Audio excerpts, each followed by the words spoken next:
What would your message of hope be to everybody? I think that things have changed a lot over the last few years. We are in a difficult position, but we've got huge transformation opportunities now. People are looking at things in a much different way.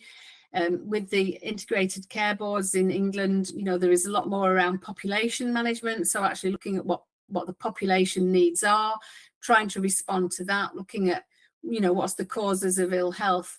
I know we've got a phenomenal waiting list, but, people are trying to, there are lots of initiatives where people are really trying to get through those waiting lists and work in different ways to be able to address that. So I think there is tremendous hope for the future.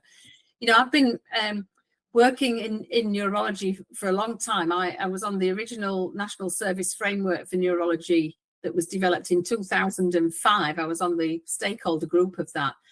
And now we've got a national clinical director, we've got a neurology transformation programming process. There's lots happening. So, for the first time, it really seems that things are changing and there is such enthusiasm from everybody.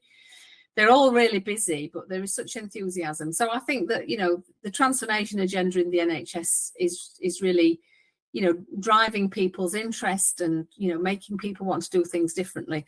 And I think there is also a big movement from patients themselves to try and do a lot more on self-management and self-care. So I think the future does look bright. We've just got to do things in a different way, and we'll get there. So I'm very hopeful that things will improve and the NHS will be able to look after me when I need it to look after me. But I think, an essential part of that NHS is obviously nurses and nursing. And I think we have such a difference that we can make to the NHS that, my hope is that, we get that recognition and, we are recognised for the value that we bring.